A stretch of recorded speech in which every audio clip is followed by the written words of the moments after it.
So anyway, we are talking this month about SEO. Um, the first week, this is week 1, class 1. This is going to be on keywords. We're going to talk about basically what is a search engine, how does it work. What else are we going to talk about? We're going to talk about, now if you haven't heard the bathroom story, I'm going to rehash the bathroom story for you, and if you have, then, you're going to love it again because I'm going to make it a little bit different. And then we're going to talk about keywords themselves. Like, where do we get them? What's bad? What's good? How do they work? Why do they need them? What are they for? How do they change our lives? All that kinds of fun stuff. So I'm here with Darren Crawford, and we're about to talk about keywords. You got anything, Darren? I do not. So if I click right here, well, look at that. That's exactly what I just said. How does a search engine work? What is SEO? That's kind of important, actually. And then the $1,000 bathroom story. Keywords. Let's keep it going. I am going to try to keep this to an hour. That is my goal. All right. So now, class 2 is why do we need SEO? Now, that doesn't sound exciting, like you grasp it. You need it because then you get traffic more regularly, and you don't have to work for the traffic every single day. But we're going to talk about some other stuff aside from that. We're going to talk about the side benefits of doing keyword research, why we even want to do that. We're going to talk about the downside of SEO. What are the problems when we expend our time doing that? And then in class 3, we're going to talk about what kinds of things can we do to actually affect our SEO. And we're going to spend that class talking about from the inside. Like, what can we do without even leaving our site? And then in class 4, we're going to talk about all the things we can do outside. We're going to start with what is a search engine. Now, this seems like a dumb question because we all use search engines. But what I think people don't remember very much is that a search engine is a company. It is most of them are public companies. They're out there to make money. So some people say that SEO is dead, but until the day people stop using search engines, that's the day, I suppose, that will die. But until that point, as long as people are searching, and as long as Google and Yahoo and Bing are trying to make money from that, then it's alive and well, and it serves us, and it makes helps us make money. So keep in mind the entire time that a search engine is out to make money. And the day that they stop doing their job very well is the day that we move to another search engine. Just like we all used to use web crawler, and then we used Yahoo, and now we're using Google. There will be a day that we use something else, probably a company that hasn't even bought their domain name yet. So remember that they are out to make money, and they are trying their best to serve us the way we need to be served, to serve the search results based on what we want. So when we understand that concept, we can understand how to get to the top of that results page. Whoa, did we go straight to the bathroom? How do you go back? Previous. That's the last one? That's the next one? Holy moly. We're flying by. It's only been like 3 minutes. This will be the shortest webinar ever. It's crazy fast already. I think that's because I want to spend more time on the keywords than I do on this part of it. But I don't want to just gloss over it. I want to explain this part. So this is a hallway, and we're going to talk about the $1,000 bathroom story. And I call it that because, as I said a moment ago, the search engine is a company. And every time you search for something, they are betting the success of their company on those results. Because like I said, as soon as those results suck, we're going to go to another search engine. I mean, sometimes I go from Google to YouTube because I know I can get a better result there, or to Twitter if it's breaking news or something like that. So there are already inroads being made into the search engines that they can't overcome yet. So we call this the $1,000 bathroom story because the question is which one of the doors in this hallway is the bathroom. And at what point in time would you be willing to bet $1,000 that we have picked the right one? That is the question. So as you can see right now, it's just a room with doors. The search engine, there's just millions and millions of websites.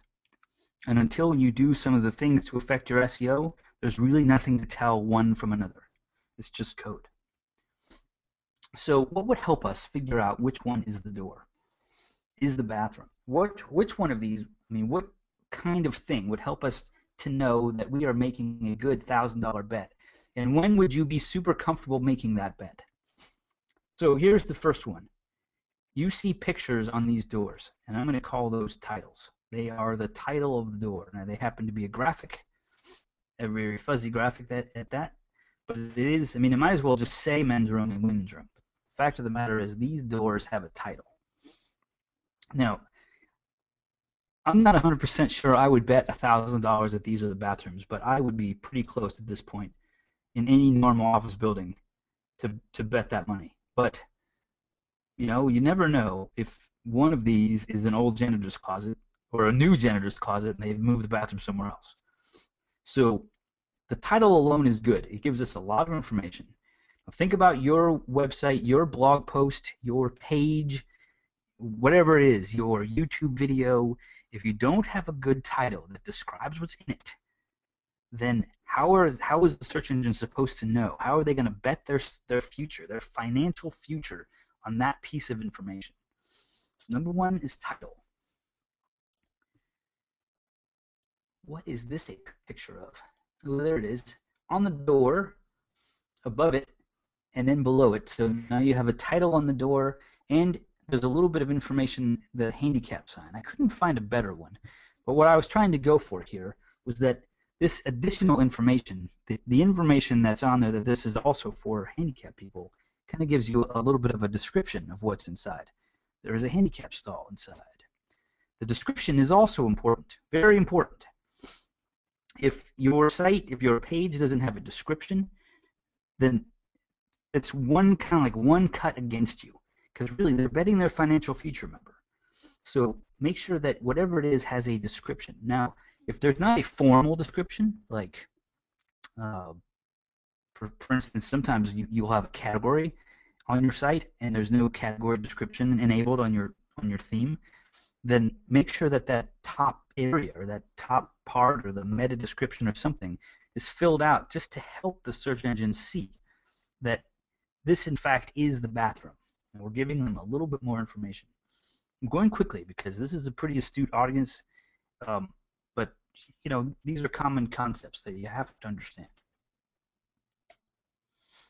Now, here's the third factor, signs. These are all kinds of signs that I found all over the net pointing to the restroom. Now, when I went to Venice a few years ago, there was a sign on one of the walls that pointed to the bathroom. So I followed that sign until I came to another sign. I turned left and went down another alleyway. And then I followed that alleyway until I came to another sign. And I think my buddy Mark and I followed signs for a good 2 hours until we found the one restroom that ended up being a paid restroom. You had to pay to use it. Those signs were helpful to us to find the bathroom.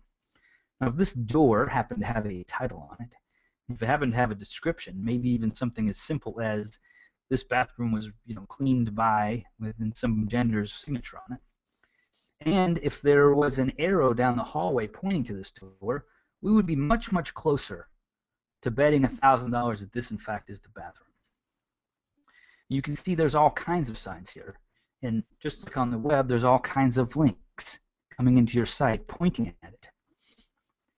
Now, we're going to talk about links here in a second, but I want to talk about the power of the sign. Now, here's a picture of people that you typically trust. Teacher, judge. I don't know why I have Chef Boyardee on there, but, you know, I've never really had a problem with his noodles. Managers, I have like construction foreman out front. These are people that you would typically trust if you were asking them, hey, do you know where the bathroom is in this building? If you ask the teacher, you're pretty assured she's going to tell you the right door in the hallway. If you ask the judge downtown, you're going to be pretty sure he's going to point to the right thing. You know, if you ask a mom, well, you can ask a mom anything. You're pretty sure you're going to get the right answer.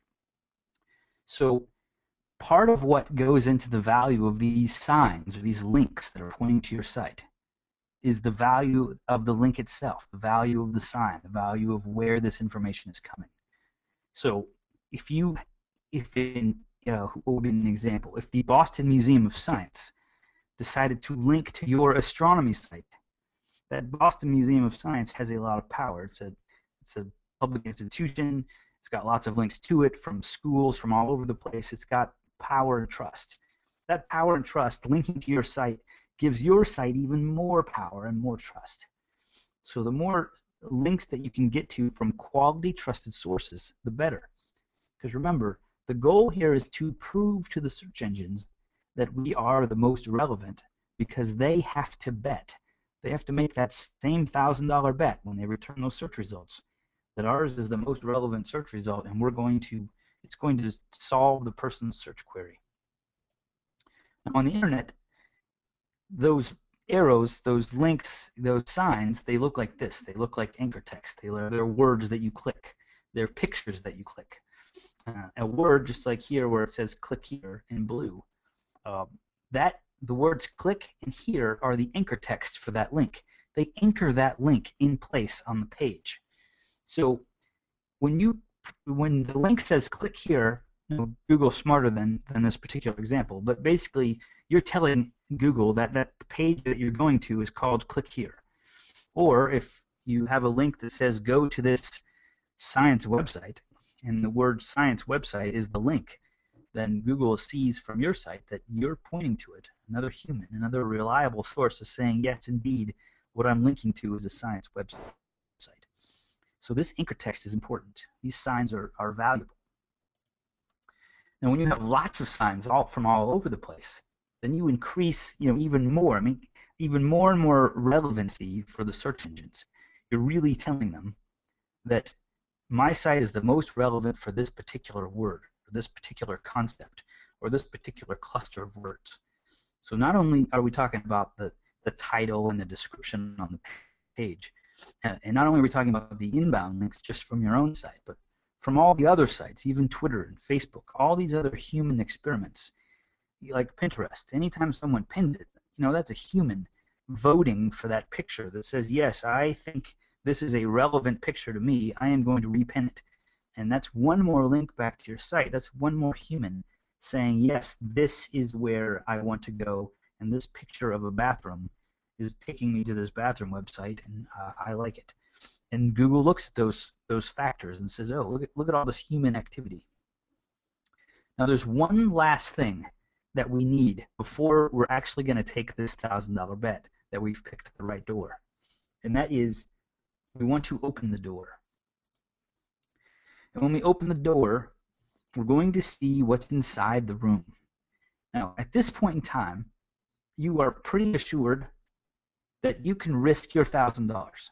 You've seen the sign on the door, the title, you've seen the description, you've seen the signs in the hallway, you've seen now the bathtub, the sink, the vanity, probably towels, probably a toilet, probably stall door walls. You've seen all that you need to know to make sure that this is the bathroom. That is when you can make the $1,000 bet and be assured under no circumstances will you lose. Now, going back to the internet, this is content. When somebody goes to your website and the title of your blog post is nicest bathroom in Tennessee, and then the only thing in there is talking about construction materials, then there is a disconnect between the title and the content. Just like if we opened this door and it was filled with mops and broomsticks, we would know that the title and the description did not match the content. So that content, it doesn't have to say bathroom, bathroom, bathroom. Google's very smart. So is Yahoo and Bing. They know that if it says nicest bathroom in Tennessee and it's talking all about toilets and towels and all lavatories and all those other things, all those words that support the term bathroom, that content is going to prove that you're relevant for that term. So now we have several things. We've got a title, we've got a description, we've got incoming links, we've probably got links coming from other blog posts on our site or other pages, or just like that contact us page. How it's kind of typically in the footer. Well, if your page is, if your website is 100 pages deep, you basically have 100 links coming to your Contact Us page. Well, those are all internal links. And now we have all this internal content. We have all these related words and phrases that support the idea that this is a bathroom. Even that marble countertop, I mean, just that concept alone is enough to say, oh yeah, this in fact is the bathroom.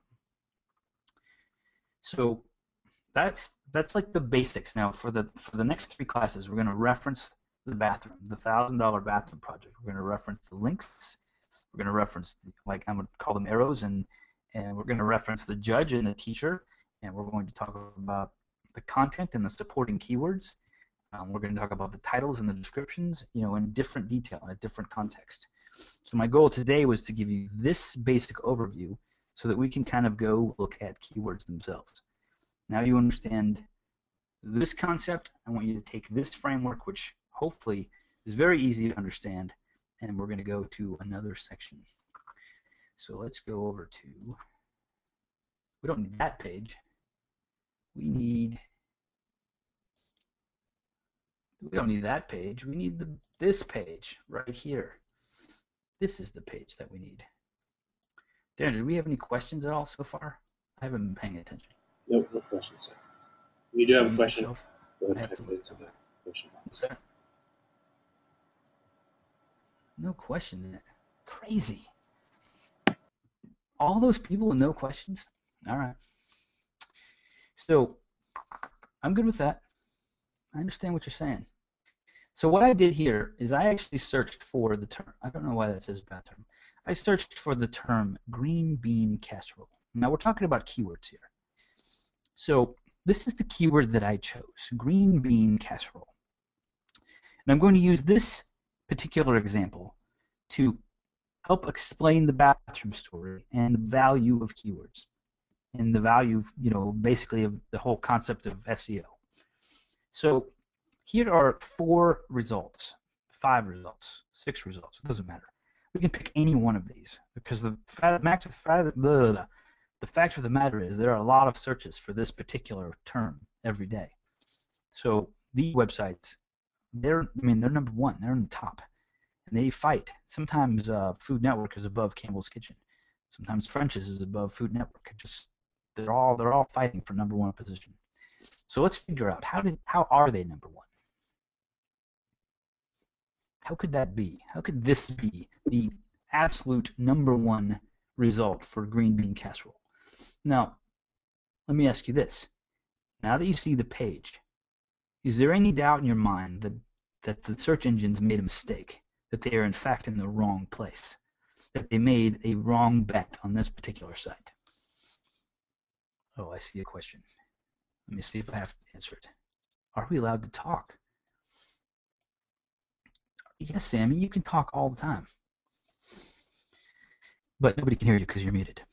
Okay, so is there any doubt in your mind that this is the wrong result? That's my question. So let's take a look. We have green bean casserole in the title, correct? Now, they even have breadcrumbs. That's what this little thing is called right here. Kind of shows you the hierarchy of the site, shows you that green bean casserole is within recipes, which is in the kitchen. Now, we also have an ingredient of green bean casserole. We also have the description, including the keyword right there. And mushroom stew. Is that not an ingredient? Is that not a supporting keyword like toilet? We also have the ingredients themselves, like the toilet, like the towels and the shampoo and all that other stuff. And not only that, but you can tell right here that there's probably incoming links to this page because this page is linking to this other green bean casserole page. And there's another green bean casserole page. I mean, how relevant can that not be? And then we have all kinds of social proof down here, like humans who have clicked the plus sign, have clicked the thumbs up sign, and have actually used the term green beans and green bean casseroles in the comments. And I was actually at this page earlier, so that I am now showing that another green bean recipe, which is this one, is a recently viewed recipe. So did they make a mistake? Is there anything on here that would scream anything but green bean casserole? Anything? I'm not sure. And one other thing I would argue that they you made have a there perfect is decision. The image itself is called green bean casserole. Oh, I didn't see that. Did that pop up when I hovered over it? Yep. Nice. So here's number 2. Number 2, green bean casserole, breadcrumbs, link, very top of the page, link to another green bean casserole. Ingredient links. Look at this, all the supporting keywords right there. Then we have green beans, green casserole, broccoli casserole, green beans, green bean casserole, green bean casserole, green bean casserole. Can you tell that this is extremely relevant for the term green bean casserole? Now you can't see that there are links coming to this page on this page. I mean, there are tools, and we'll go over some of these tools, but you can't see that right here. But the fact that these 4, I mean, that this page is linking to 4 other internal recipes makes me think that there are at least 4 other pages on this that are linking back to this. Let's see, number 3. Let's just make sure here that we're still in the right place. Now we're at French's. We have a video. Look at that. Another video over here, green bean casserole. We have title. We've got links to green bean casseroles. We've got, now, they have a little bit more leverage, these top sites, with all their power and all their social. I mean, we got, what, 1.9, was it 1,900 people have recommended it? So even though some of these aren't totally related to green bean casserole, they've got a little extra power from these links and this human proof that this is a good page. And then comments down here with green bean casserole. So you see how this page, even though it's not keyword stuffed, it's flooded with relevancy for the term green bean casserole. It's just hard to get around that. Now, I ask you this. If you are trying to rank for a particular term, if you go to that page right now, can you say the same thing? Can you say that this page screams green bean casserole, how come I'm on page 6? Or can you look at it and see, maybe, in fact, my sidebar, my text, maybe my image isn't named right, maybe there are reasons why Google and Yahoo are not going to bet $1,000 that yours is the most relevant. And can you fix those things? That's the question. So let's look at some tools. Let's figure out how are we going to learn how to use this knowledge. And I brought up like 4 different things. So the first one we're going to look at is the Google AdWords keyword tool. Now, if you wouldn't mind going to my site sometime after this and reading this article, the Google AdWords keyword tool mistake. Now, you might not have to if you understand what I'm going to explain to you. But if you've ever used this tool for the purpose of SEO, for the purpose of trying to prove to Google that you're the most relevant site on the net, then I would like today to be the very last day that you ever do that. Because it is incorrect in every sense of the word. There's really no way you can use this tool for that purpose. There is a purpose for this tool, but it's not that. So let's take a look at this particular tool, the Google AdWords keyword tool, which lots of people like to use. Erroneously, but they like to use it. So it's housed in the Google AdWords part of their business. Remember, their business. Google AdWords is designed, is a system where companies can buy advertisements on Google search results and throughout their worldwide network called AdSense, which is on sites everywhere. This is one of the tools they give advertisers to figure out what words that they want to bid on to bring people back to their site. Now, when you bid on something, you go to the top. So you're not competing with the other websites. There's no competition there at all. The only competition is with the other advertisers. So this column right here called competition is telling you how many other advertisers are competing for this term. And this index, low, high, and middle, is 100% related to whether or not the word itself, the keyword itself, is a commercial keyword or not. Strawberry pots, is that something that you buy? If it is something that you buy, then there is going to be high competition because there are people out there who want to advertise their pots to plant strawberries in. Strawberry tree. Is this a pie? I mean, is this something you can buy? Well, for one thing, it doesn't exist. So no, you cannot buy a strawberry tree. So there are very few people out there who are bidding on strawberry tree. Strawberry nutrition. Can you buy that? I do not think so. Thus, when somebody searches for strawberries nutrition, they're just looking for information, in which case a company is not bidding on that term, so it says low competition. Ever-bearing strawberry plants. I'm assuming that means they bear strawberries all the time, I guess. But that is apparently something you can buy because there are people who are bidding on that. Strawberry facts. Not something you can buy, thus nobody is bidding on that term. So this particular tool is telling you whether or not there are people bidding on a term. It's giving you a sense of global search for it, telling you how many people globally are searching.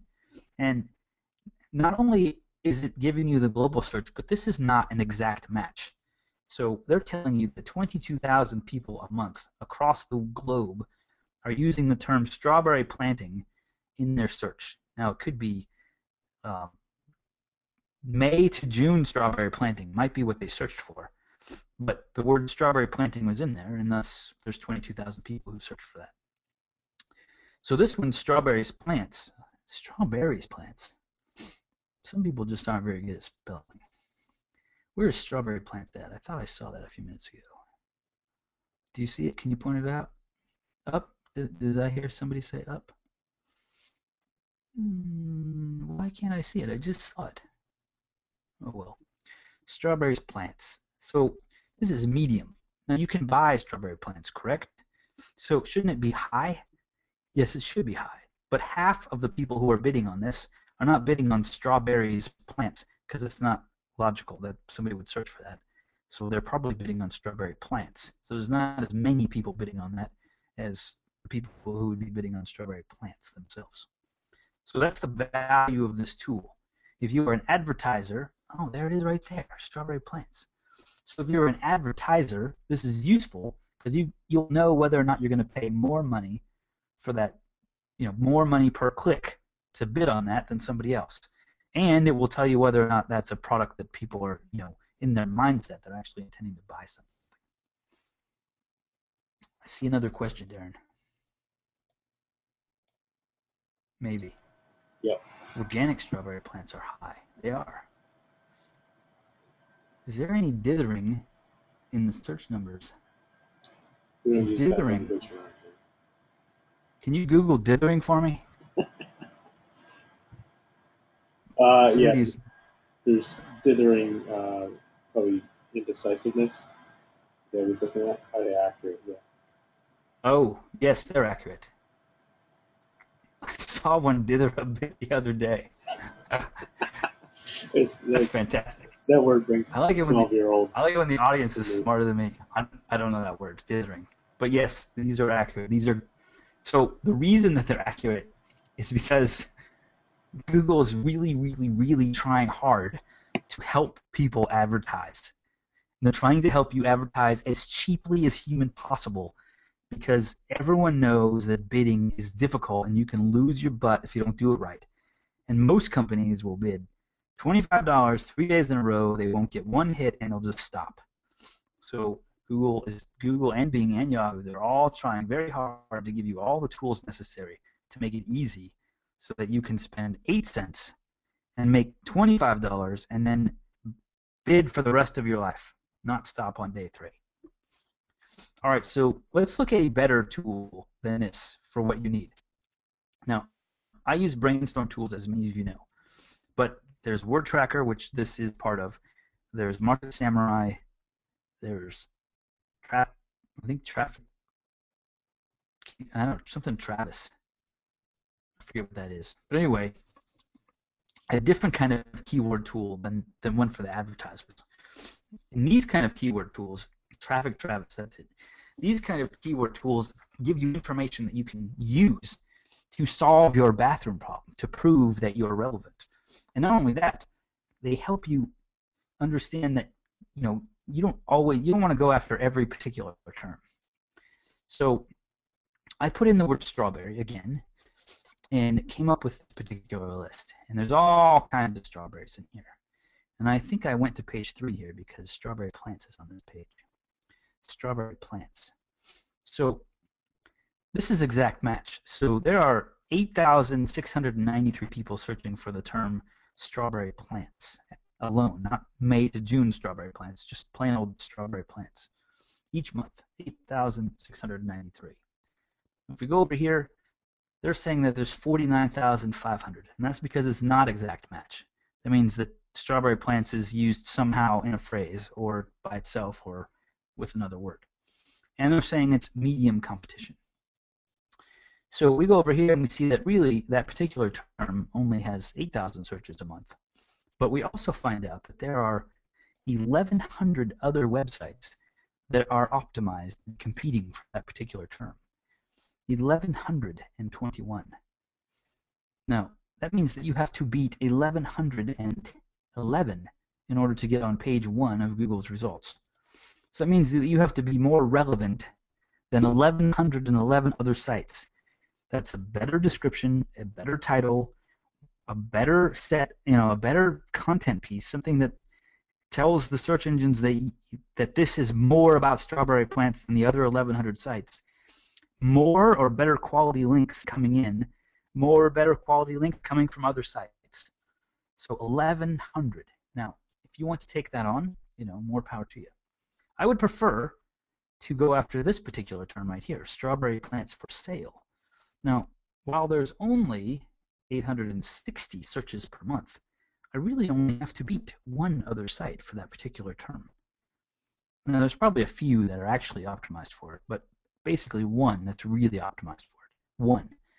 So how soon could I get to 8,600 searches a month if I went after keywords like this? 860, 960, 140, 214. I mean, where I can actually compete on day 1.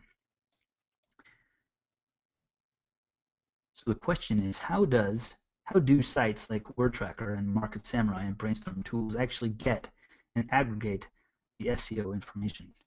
Well, that is a good question, and it is the business of the algorithm people, the guys who collect data, put it into their own, their own engine, and then spit out data. So very similar to Amazon has an algorithm that will tell you what you might like if you bought this, and Netflix has one that's what you might like if you rented, Die Hard. You might like this movie.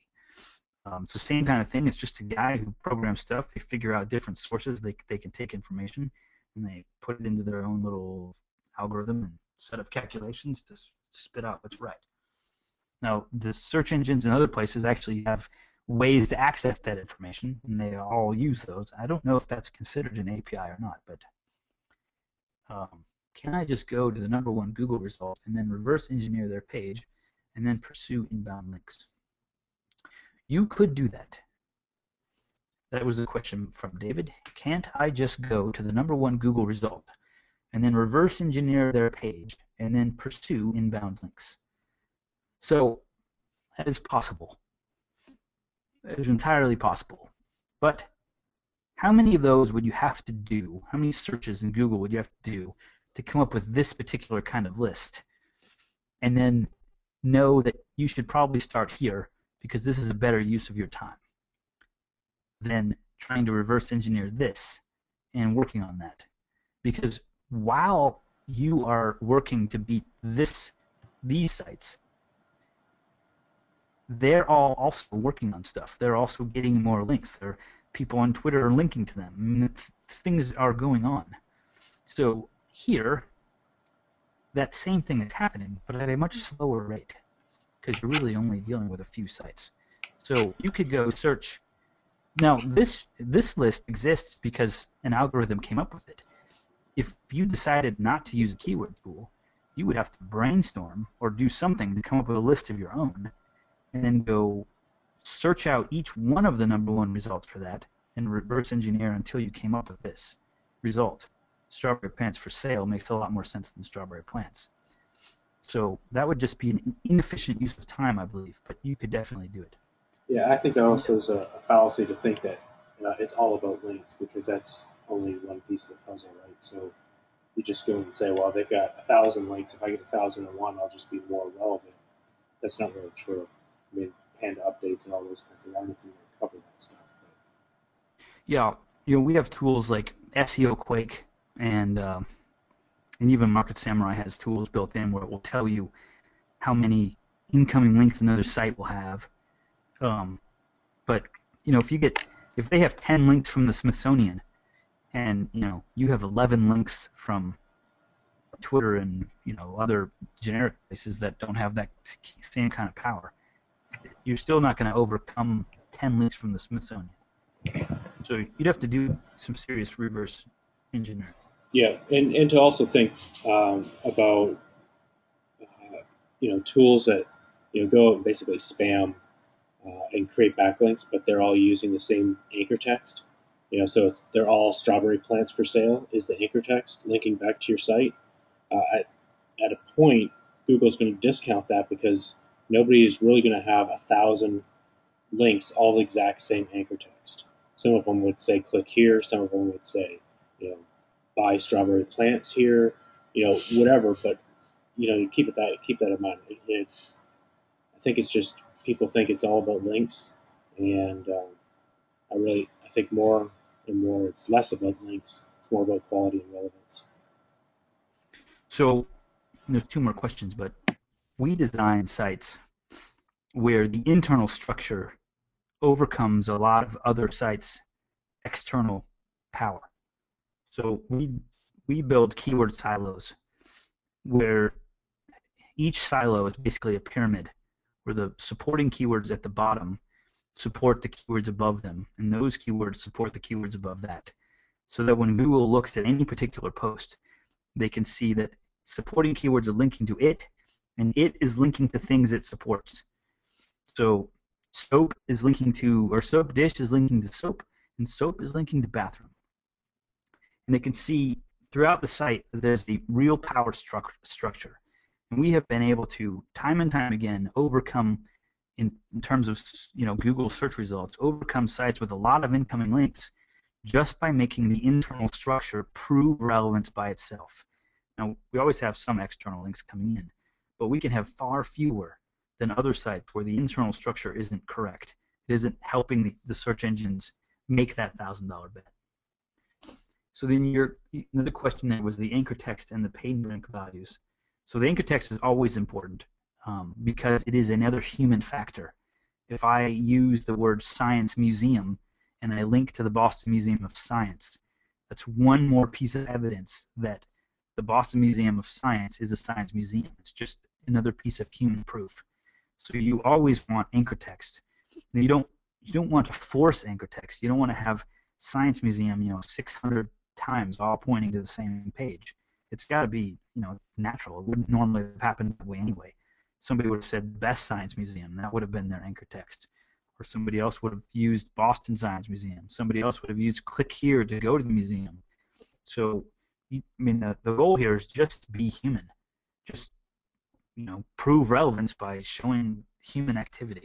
And you're better off being great and getting incoming links than going after incoming links. And another question was, should you start off with the Google keywords? You should never, ever start with Google keywords. Never, ever. You should never go to that page. Like, not once. And that's why we started with Google keywords. Unless you are an advertiser, don't go to this page, ever. You can go read this article right here. Never go there.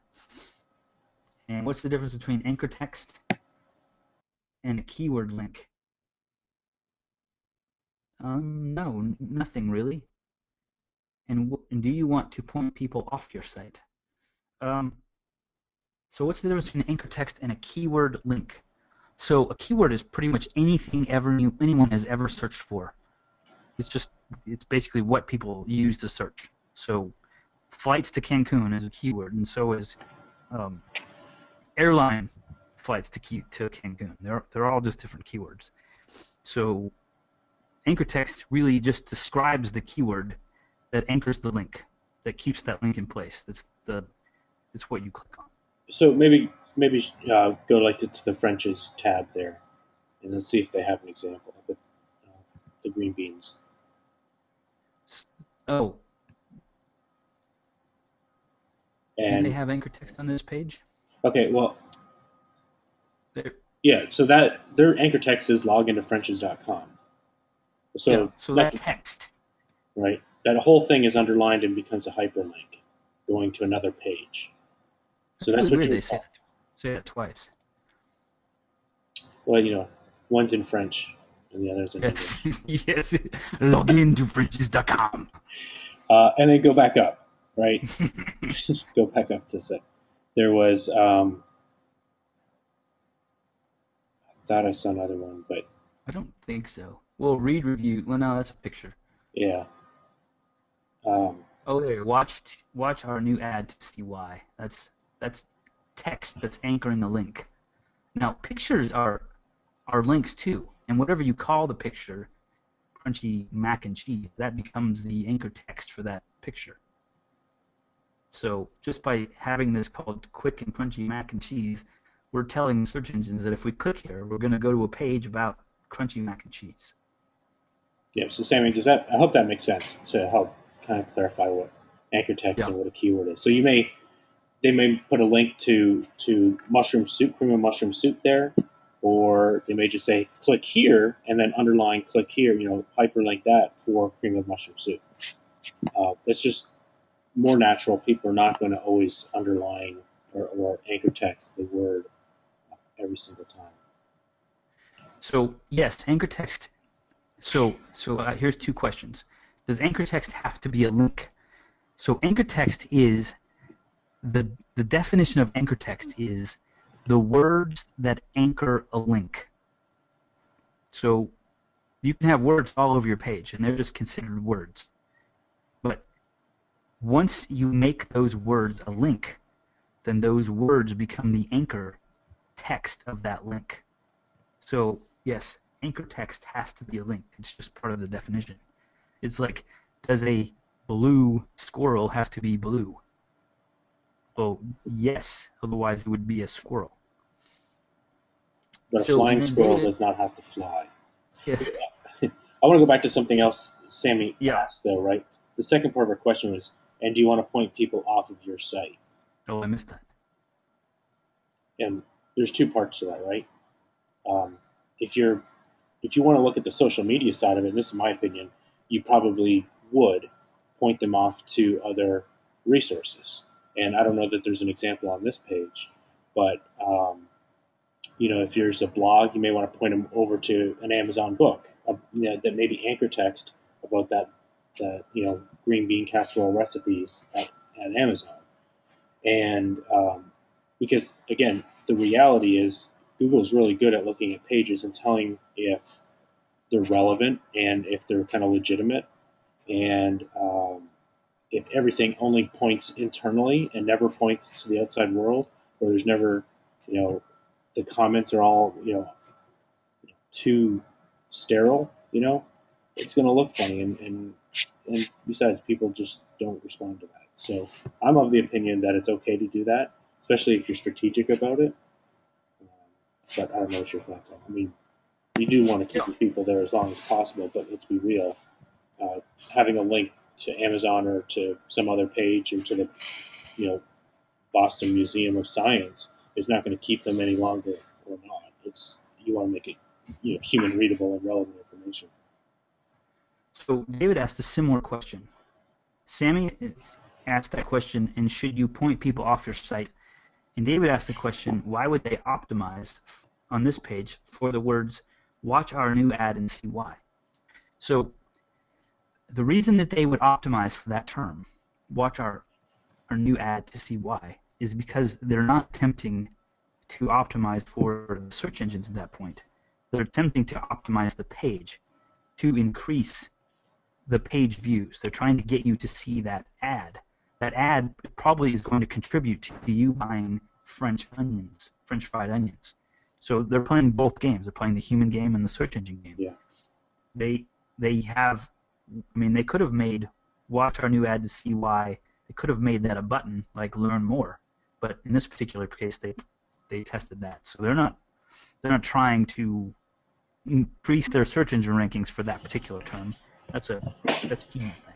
That's just human usability. I think user experience. They could have just hyperlinked the word watch, but what would look funny is that it would be one color and then the rest of the text would probably be another color. And if you see how he's got the pointer right now, it's not really linking. I guess he's hovering over the word hour, but it's a larger clickable area, so it becomes more obvious that it's a link. Have you ever seen those words and then all of a sudden there's like one little word and it's like a 3-letter word that's a hyperlink? You don't even realize it's a hyperlink because it just doesn't stand out. And what they're doing here is making it more, again, usable. And Google's watching that you're on this page, you're staying here for a long time, and that you're clicking things and interacting with the page that makes it more relevant. So, and then Kelly asked if you should, if you're writing a guest post and you're allowed to dictate what that person uses as anchor text back to your site, if you should shake up those words. So the answer to that is yes and no. Yes, if you're going to get a lot of guest posts, if that's going to happen regularly. And no, if you're only going to get one, you might as well use the anchor text that you're going after. So if you're going to get 4, just use the anchor text that you're looking to optimize for, like strawberry plants for sale, because there's going to be a bunch of people on Twitter and Facebook and everywhere else that are linking with other things than those, that particular phrase. But if you're going to, have a syndicated column and you're going to get a bunch of links each week, then yeah, shake it up. Even use the word click here occasionally. And Tina asked if a keyword tool like Brainstorm Tools would help with local keywords, just like online keywords. So the answer to that is local keywords are only different in the fact that they add a city or a state or a region or that kind of thing. So you are welcome to use these keyword tools to search for, like strawberry plants for sale, Nashville. But the search results are so small because there are very, very few people in any one tiny little area that search for that particular phrase, that you are much better off searching for the generic term and then adding your modifiers, adding Nashville to the front or to the back, or Davidson County or Tennessee or Middle Tennessee or tri-state area or whatever it is. So go high level and see what people's thoughts are. What do people search for when they're searching for strawberries? And then from a local standpoint, add your local modifier to the beginning or the end. People don't usually do strawberry Nashville plants for sale. Usually at the beginning or the end. Now, I'll go over one other benefit. David was asking about, could you reverse engineer? And I'll tell you that when you have a sortable database like this, and you can click an index like this particular one, which is just an index, and you can find out that there are 1,400 people a month searching for this and only one person competing for it, and you can get an entire line of that. This is where the efficiency comes in. I can spend, all summer writing about this stuff, while somebody else is using the Google AdWords keyword tool going after something that has 1,100 competitors. So this is the true value right here. This particular column is just an index to show you, which ones have real potential or are worth your time. So if you're in the strawberry niche, this is something that you really want. And if you are in the strawberry niche, you should be taking a screenshot right now because this is a good little picture for you, unless you have your own tool. Will using Google AdWords help you figure out what keywords might help your AdSense performance? So the answer to that is yes. The Google AdWords tool will help you. In this particular tool, you can actually export all of your terms. Here's this Get Google Dollars button. You can export them all to AdSense and then import them back, and you'll have 3 more columns that tell you the average the low and the high for AdSense clicks for all your keywords. So then you end up having six columns in one table, not going back and forth between. But long and short of that is if the keyword is something you can buy, then you're going to get higher dollar return than if it's something that you can't buy. You can also go to SpyFu, SPYFU.com, and you can search for keywords there. You can use that, and you'll find out that like California or Los Angeles personal injury attorney, those clicks, those ads pay like $30 a click. So if you're number one for that particular term, you can make a lot of money every single day. Things like this, strawberry cake, they might only pay 50 cents a click. But yes, you can use that to help you. Otherwise, kind of use your brain too. Think to yourself, okay, Crest toothpaste. Who is bidding on Crest toothpaste? That's something you can buy. Well, probably Crest and Colgate and maybe a couple others are trying to bid for that particular term. But what about teeth whitening toothpaste or teeth whitening?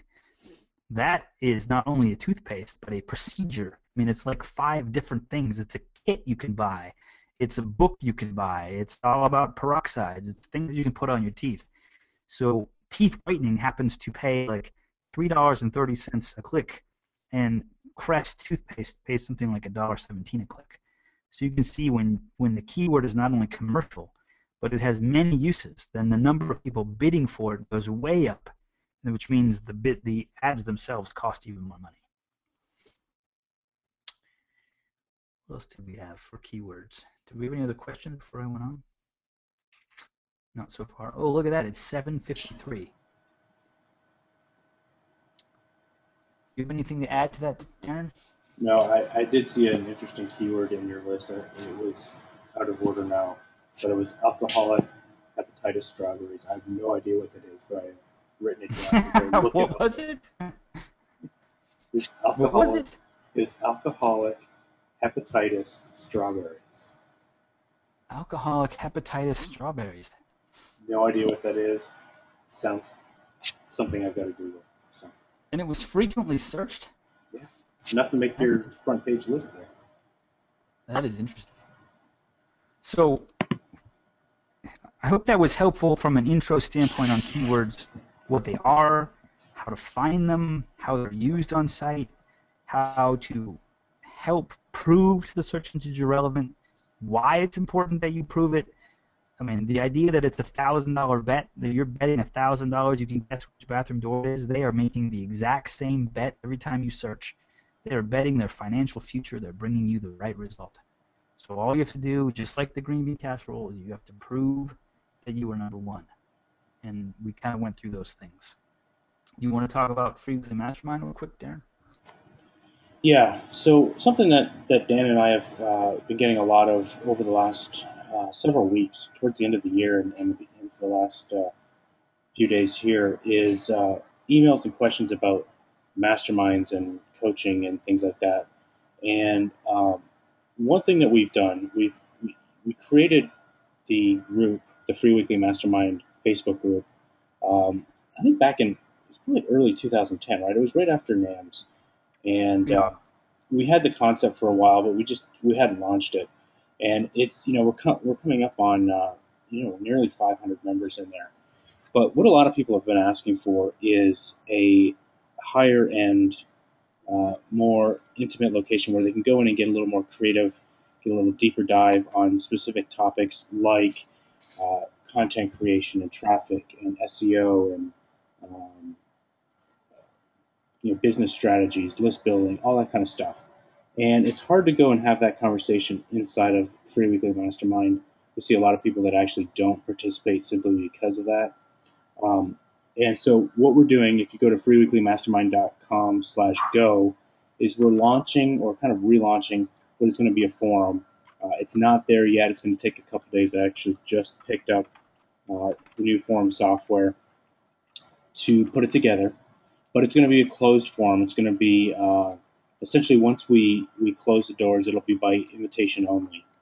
And right now, because it's not there, and because you're on this webinar, and because you're part of the Free Weekly Mastermind group, we're going to give kind of a special pricing. And this is, the non-pitch pitch, but there's going to be two options. One is the lifetime option, so you get access forever. Like I've got it at $127, or you can make two payments of $67. Once you get in there, you actually get access to a couple of our products that we have, and those are the marketing calendar blueprint and the pinning for profits image marketing stuff.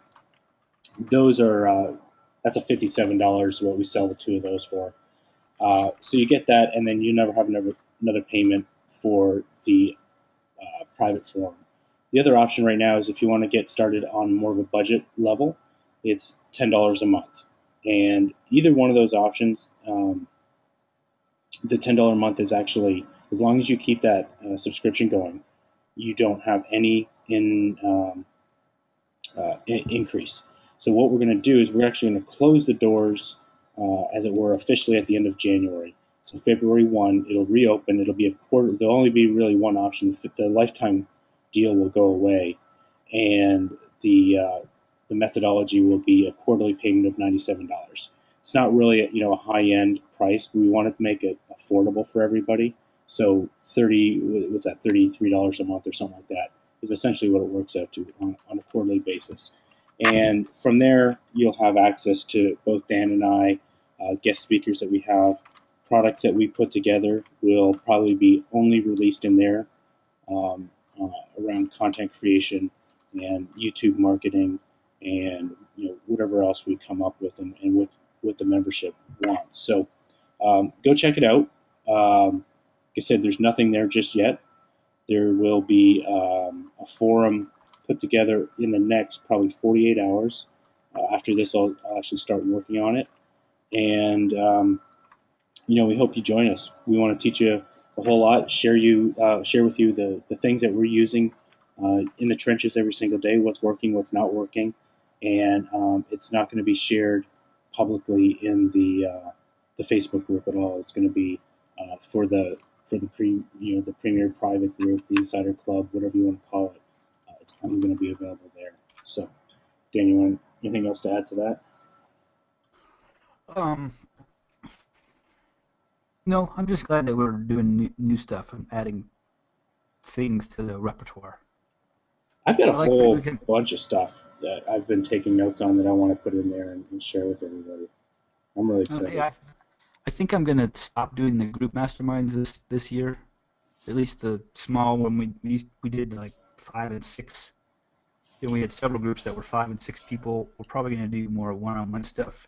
We can help specifically, and then I think we're still going to have a weekend this year where we just get together and we just go over sites with like 15 people or something.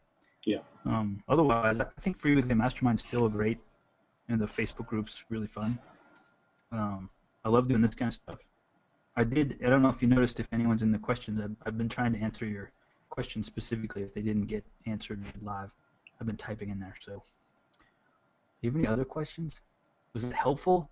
Can we do? Do you have any other? I mean, is there other questions? Well, there's one. Oh, there's a bunch in here. I just saw. Yeah, I see one here. Sammy. Why is Sammy asking these questions? I talked to her for like half an hour today on the phone. You have one-on-one access to whatever you want. Well, she's asking if we bought the marketing calendar, will you refund that if we sign up for the lifetime? Sammy, for those people, we'll get you a special link that you can get just pay the difference. Will you add a link for the tools you use and like? Yes, I can do that.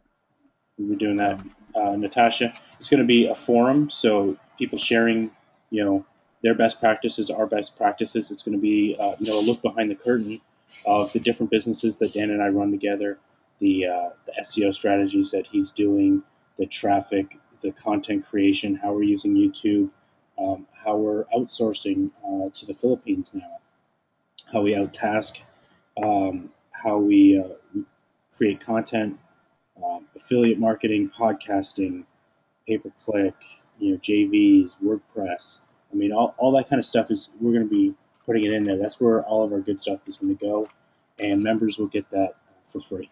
That's just going to be part of that membership, and chance to get into that. And we'll give you guys exclusive access to the products that we do release, and there will be, for some of the higher end things, you'll get a special price for it. And for weekends, like Dan was talking about, where we lock ourselves in a conference room for 2 or 3 days and like tear your business apart and rebuild it for 2013, you'll get preferred pricing over somebody off the street, as it were. So one more question. Heather asked if there was another cheaper source for keywords. And I'll tell you right now, I don't care if you use Brainstorm Tools or Word Tracker or Market Samurai or Traffic Travis or whatever the other ones are. It doesn't matter to me. But the fact is, you can't afford to not buy a service. I mean, look at this list. To know that you're only competing for 1, 2, and 3 sites and getting 300, 500, 600 people, I mean, access to that a month, how many of those can you write in a month? Can you write 20 of those articles in a month and get, I mean, that's 6,000, 7,000 people? How quickly would it take to pay off $299 a year? I would gladly pay $1,000 a year for this particular tool because I don't know how else that we win. I mean, we have to be smarter than the other people who are competing against us. There's 9 other sites that are always on page 1. So we have to win. So my question is, like I put right there when I answer your question, is can you afford not to pay for a keyword tool? Can you really afford to just bang your head against the wall and hope that you're going after the right thing? And the other part of this, and I guess I'm going to talk about it a little bit more next week, if you are actually trying to reach people and help them, if you are trying to help people save money, if you're trying to help people learn something, if you're trying to help people do something better, and you aren't using a keyword tool, then you are basically saying, I don't want to stand in front of the people that I can help the most. I have chosen to not stand in front of the people who are looking for me. When this tool can tell you all the people who want what you offer so that you can help them, you can do whatever it is that you do, provide the information, sell them the thing they need, teach them how to save money, whatever it is. If you don't do this, you are standing in the middle of the road saying, I do not want to be in the middle of this traffic. I would rather be on the sideline hoping that people find me. Yeah. If you really want to help people, you cannot afford to not use a keyword tool. What do we say about hope? Cheapest. What's that? And what do we say about hope? Yeah, hope is not a marketing plan. At every point in the plan, I mean, every point in your strategy, you cannot hope. This is a business. It's not a hobby. We're out to help people and profit from it. And if you want to make a lot of money and feel ashamed, then give to church, or give it to the homeless, or give it to the shelter. But the fact is, turn it into a business, use business tools, think like a business, act like a business, and stand in front of the traffic who's looking for you. Yeah. And use a tool. These tools that are freely available, in exchange for your hard-earned money for you to use. Yeah, I think I see a lot of people that will step over the dollars to pick up the dimes because they're shiny, right? Just like Dan said, it's an investment, and if you're not going to use it, then don't buy it. If you are going to use it, and use it the way he's showing it here, by going after the stuff that has demand and a low supply and is monetizable, that's going to make you some money somehow, then go for it, and you should reap multiples, exponential amounts in return for that $67 a month or $100 one time or whatever. If it's out of the budget right now, do it the hard way. Get some money, set it aside, and then go buy it. But figure out a way. Put the budget together and execute on it. Is that Darren S. Crawford? For what? Twitter? Your Twitter? No, just Darren Crawford. Do you even use Twitter? No. I was just saying, I haven't seen you on there in a long time. No, I, because I'm out making money and not, tinkering around. I do have, some of the accounts that are for some of the niches, and I use it there. But that's more of a traffic and SEO strategy, and not really for interacting with people. All So right. any other questions before we go? Melissa asked, are you going to have another call about how you get your internal structure? Yeah, that's coming up in week 2 or 3. The Yep. internal. Class Yeah, 3 is internal structure. yeah. So, and that's probably one of the most important ones, I think, because a lot of people get it so wrong. Excellent. Well, we appreciate your time. I'm sorry that I took 6 more minutes than I intended, but it is what it is. You've been listening to a Free Weekly Mastermind webinar. We'll be in the that will be considered the free area. It will be in the free area, freeweeklymastermind.com. Once we take this recording down and put it there. And yes, I will put up the PowerPoint on SlideShare, as I always do. All right. See you guys. Thanks for attending. We are very appreciative of your attendance. Yes. Thank you. Have a great day.